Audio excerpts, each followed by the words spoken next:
Bora lá, galera, vamos acompanhar aqui o debate sobre a vitória do Fluminense no Maracanã. Fluminense vence o Vasco por 2-1. Tivemos aí uma vitória importantíssima, a primeira vitória do Fluminense no Campeonato Brasileiro, e já a equipe do Vasco acumula sua segunda derrota seguida no Campeonato Brasileiro. O Vasco, que iniciou com vitória, agora tem duas derrotas seguidas e se complicou aí no Campeonato Brasileiro. É muito ruim você ter uma sequência de derrotas assim, né? Acaba também na confiança, né? Acaba com a confiança um pouco dos jogadores, né? E o Ramon Dias, ele tem que trabalhar um pouco mais essa equipe. Vai ter uma semana livre, porque a próxima semana é semana de jogos da Libertadores e da Sul-Americana. O Fluminense também vai entrar em campo na Sul-Americana. E vamos acompanhar aqui, galera, o debate e as informações do clássico Fluminense e Vasco.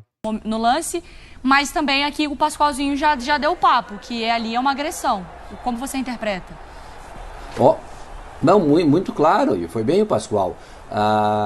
Isso que eu falei, o Wilton, olha só, todo mundo invade campo, todo mundo cerca. Isso aí é cartão vermelho, isso aí é agressão.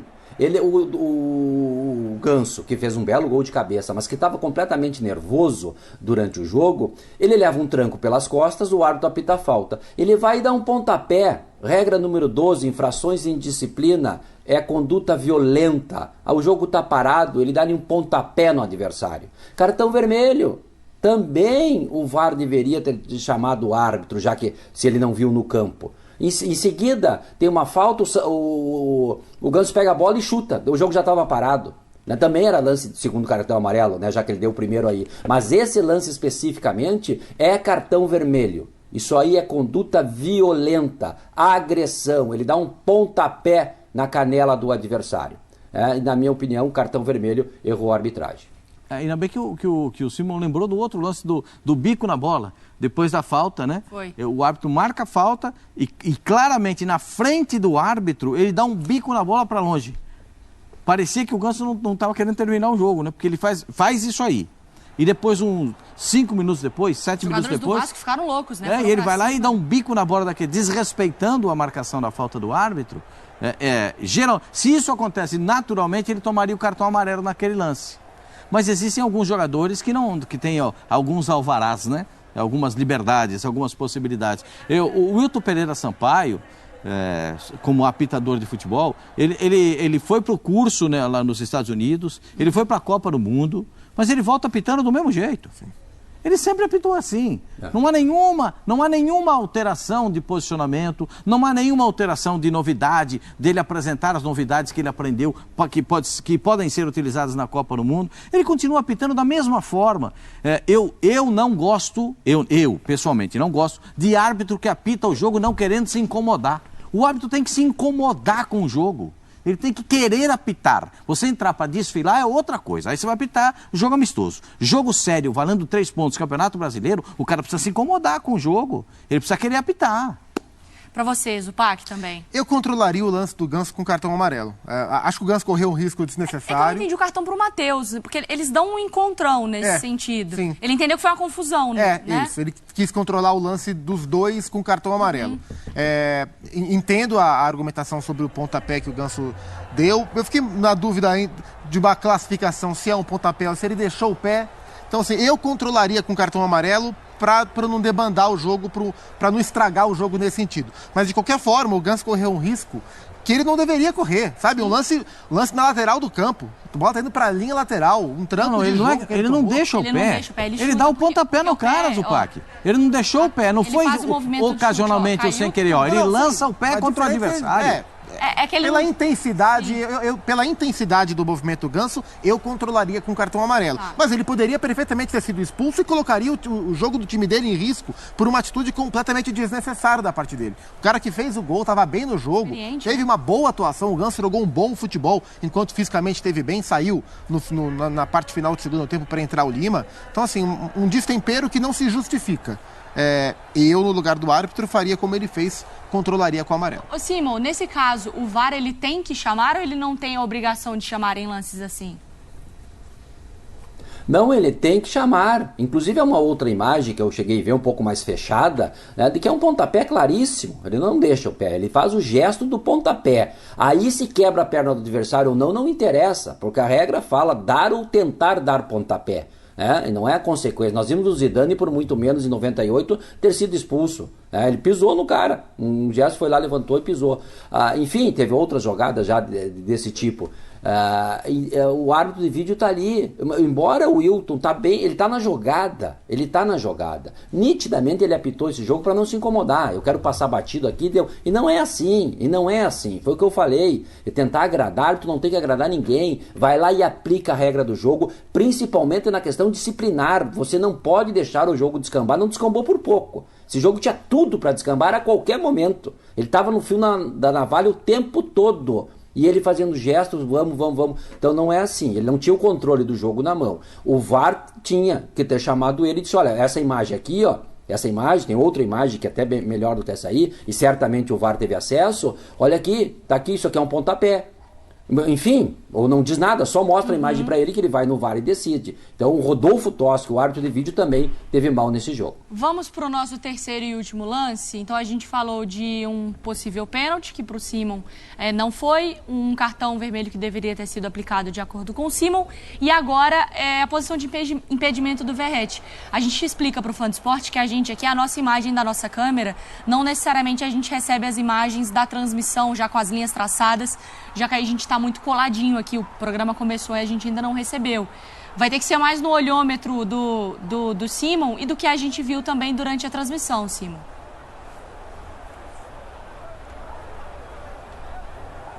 Não sei se o Simon está me ouvindo. O Simon não está me ouvindo.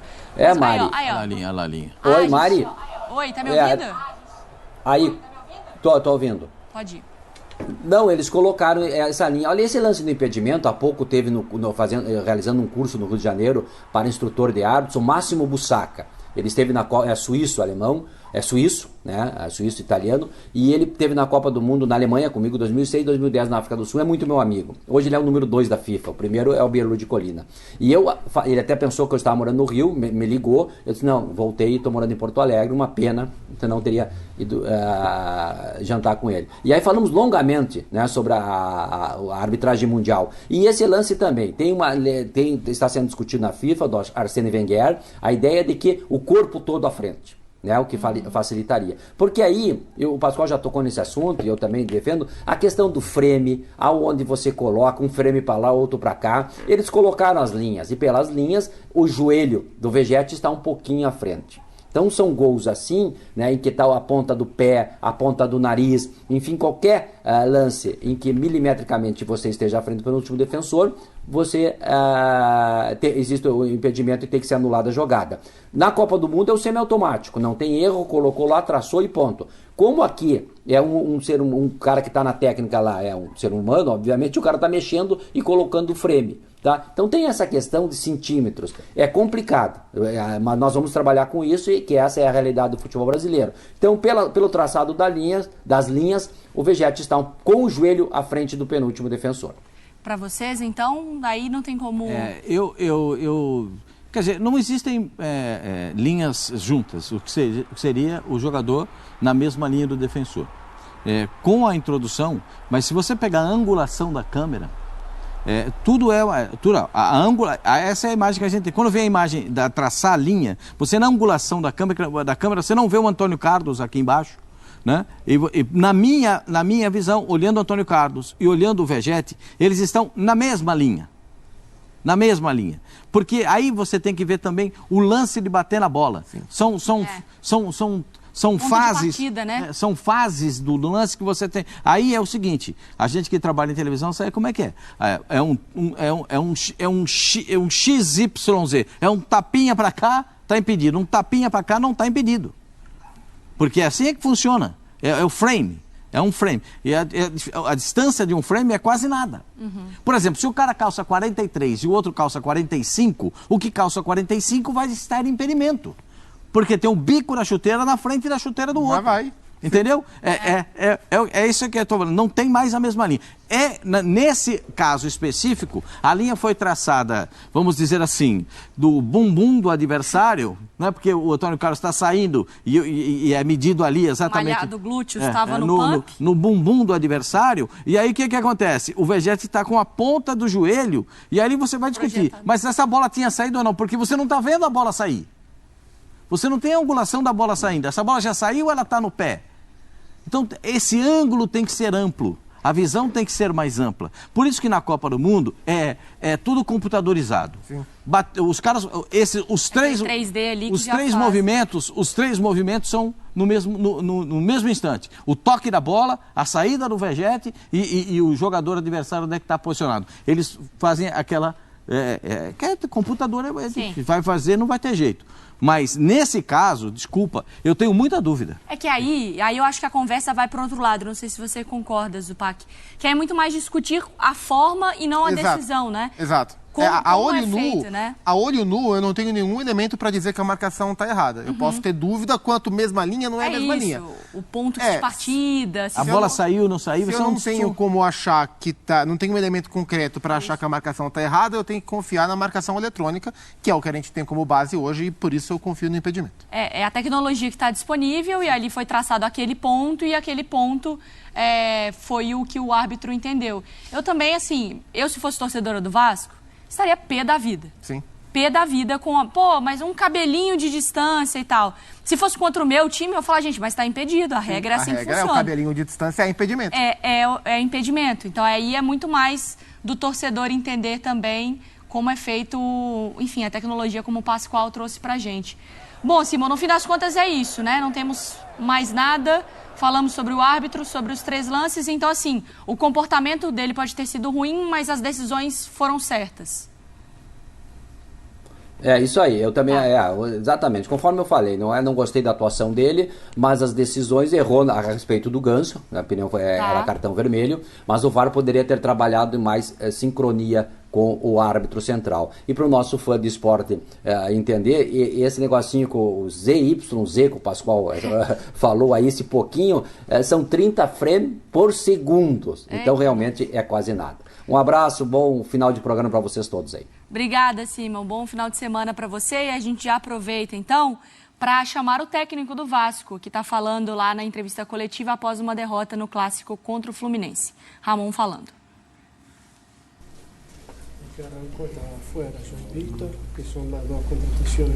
Porque se tienen que poner bien. Se están adaptando y se tienen que poner bien. No están al 100%. Los dos. Ramon Dias, boa noite, Adília Vivar, no canal Podcast Cruz Maltino. Me estás hablando de João Vitor. ¿Te parece que Michael no hizo un gran partido? Não, você falou 100%. Você falou 100%, achei que não estava 100% fisicamente. Sí, pero vos ves en el partido pasado, salió por una lesión, por un golpe, y ante un clásico vos no podés arriesgar. Tenés que poner jugadores que están en buenas condiciones. Boa noite, Ramon Dias, Adília Vivar, do canal Podcast Maltino. A gente tem 3 jogos, 1 vitória e 2 derrotas. A gente viu que a ideia de jogo do Vasco contra o Grêmio funcionou muito bem, intensidade, o meio campo pegador, conseguiu sair bem pelos lados, com o David e com o Rossi. Só que nesses últimos 2 jogos a gente não conseguiu, no primeiro tempo, imprimir o que a gente fez contra o Grêmio. O quanto o Payet faz falta para esse meio campo, porque a gente vê que falta uma ligação, né, entre o meio e os atacantes e até o nosso centroavante. Sí. El equipo estaba intenso en el primer tiempo, estaban bien, todo en el medio y todo. En el segundo tiempo subió un poco. ¿Será que nos hace falta Payet el francés? Porque si nos hace falta Payet el francés, porque no había ligación. No, me parece que el equipo en el primer tiempo no jugó bien. Fuimos superados por la calidad técnica que tienen ellos. Incluso tuvimos un par de situaciones con Pablo. Hay un remate que pega en la mano y podía haber sido penal en el 1-0.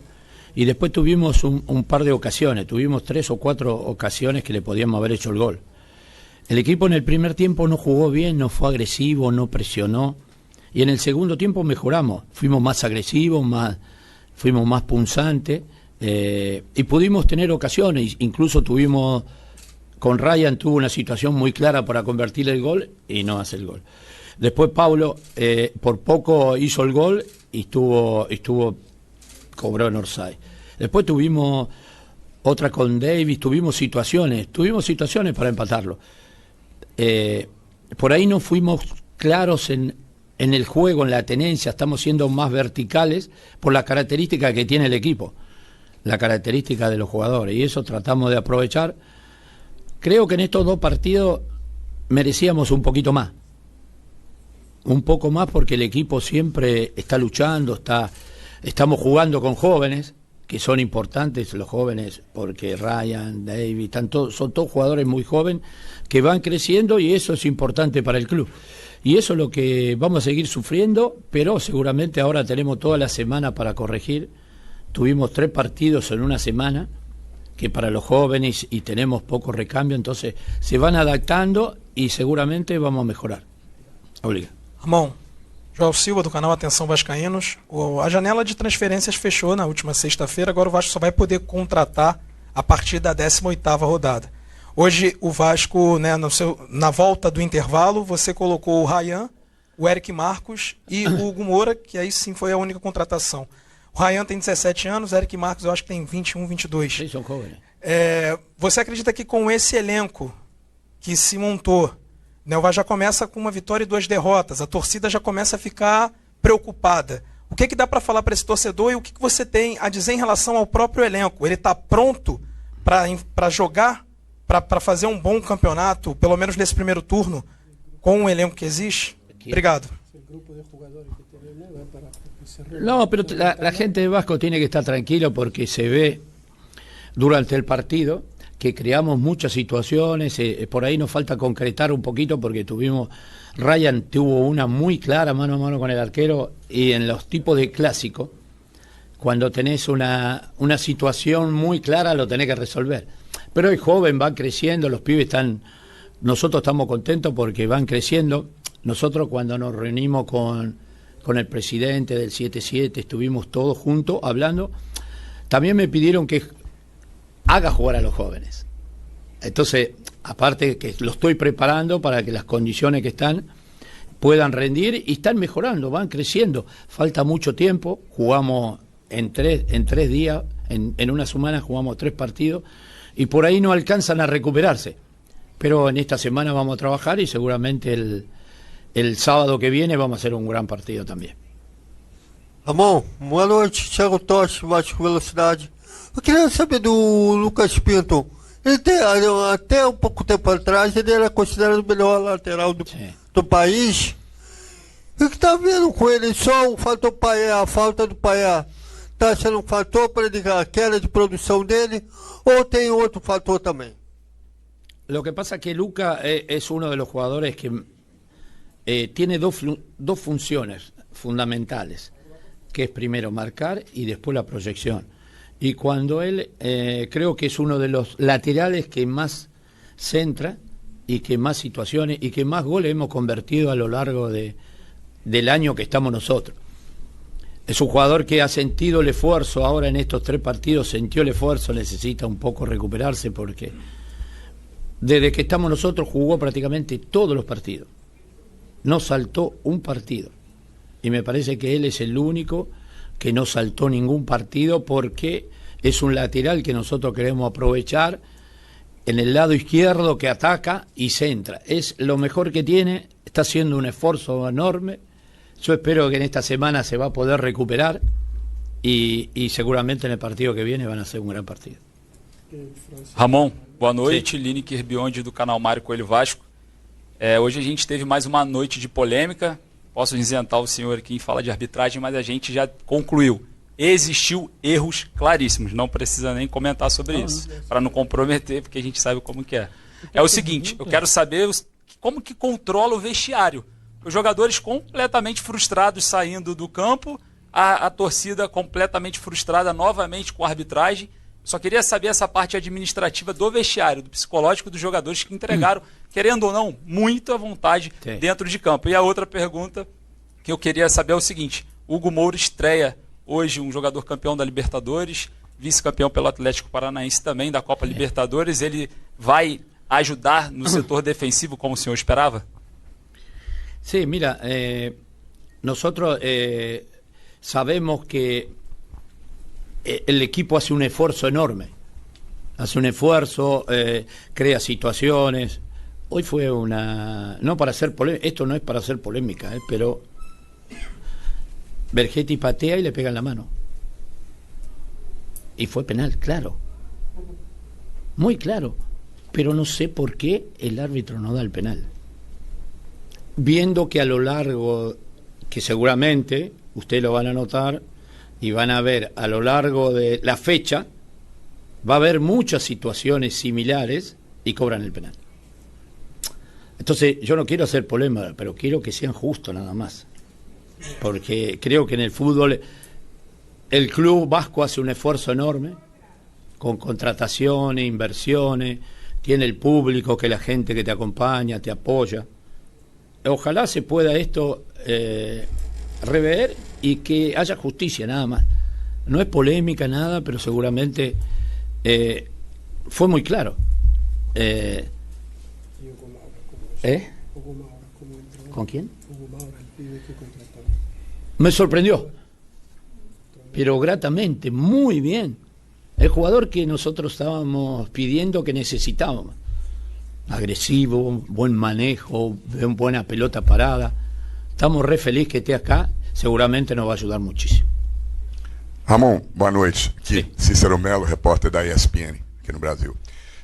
No ano passado, a torcida do Vasco se empolgou logo no início do campeonato com dois grandes resultados. Uma vitória fora de casa contra o Atlético, lá em Belo Horizonte, e um empate contra o Palmeiras. E depois se decepcionou com o restante da campanha, que culminou com o Vasco escapando do rebaixamento na última rodada. Esse ano aconteceu parecido. A torcida se empolgou com a primeira vitória diante do vice-campeão brasileiro do ano passado, o Grêmio, e agora 2 derrotas consecutivas.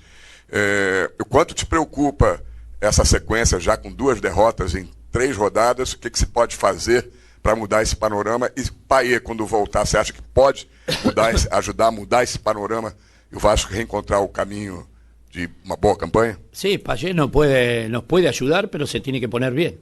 Hace un mes y 15 días que no está con el grupo, está entrenando de aparte. Nosotros queremos que se ponga bien para que nos pueda ayudar, como hizo el año pasado, como todo el grupo.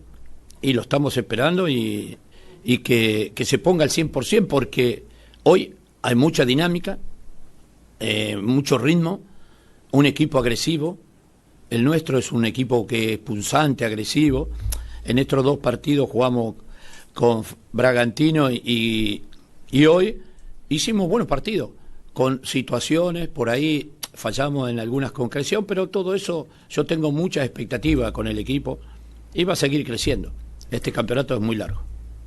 Don Ramon.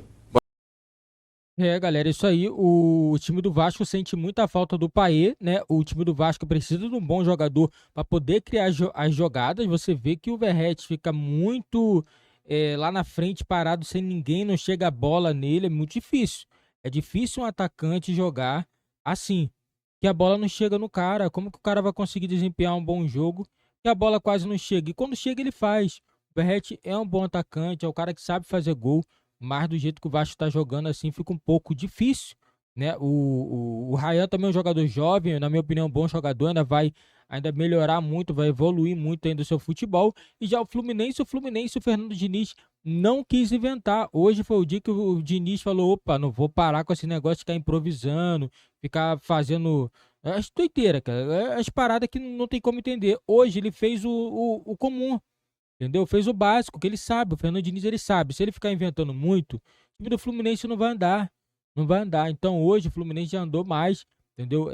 Sem muitas invenções, né? Fez o que tinha que fazer, entendeu? E conseguiu sair com a vitória, que era o que o Fluminense precisava. 2 jogos o Fluminense não tinha vencido ainda.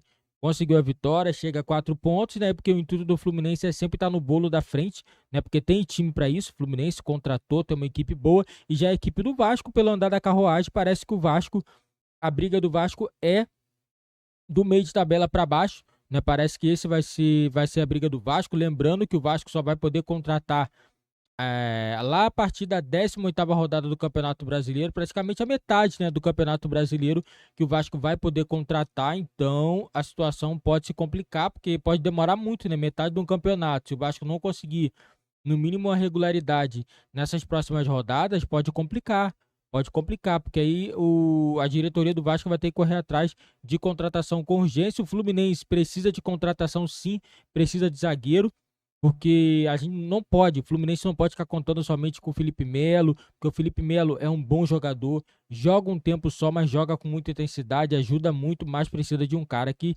aguente jogar 2 tempos com intensidade, porque o Fluminense vai ter jogos intensos pela frente, Libertadores, Campeonato Brasileiro, então a diretoria do Fluminense tem que pensar em fazer contratações. Galera, deixe nos comentários a opinião de vocês. Não esqueça também, deixa seu like, se inscreva no nosso canal e ative o sininho das notificações para você não perder nenhuma novidade aqui do nosso canal.